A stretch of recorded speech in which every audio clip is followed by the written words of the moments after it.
Hello guys, welcome to Spot Area channel. I will share you a tutorial on how to make your Instagram account is to business account. Okay, let's get started. First, we open the Instagram application that is already logged into the account. Like this. Click the symbol of the below. After that, click slide 3 in the upper right corner. Like this.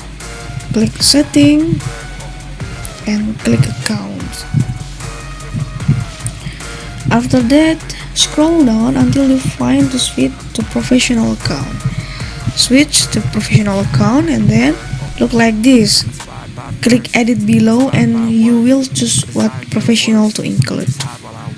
Edit setting. Choose maybe musician,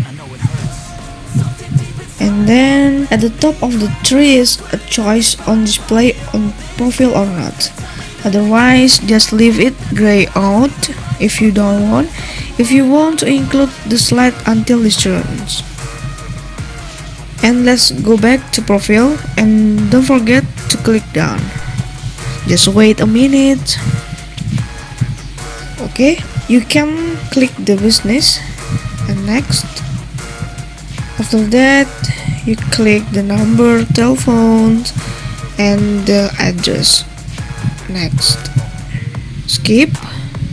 And yeah, this is a business account and you have the business account about the musician or band, and this is mentioned in your profile. Thank you for the attention, and I hope this video is useful for you. Thank you.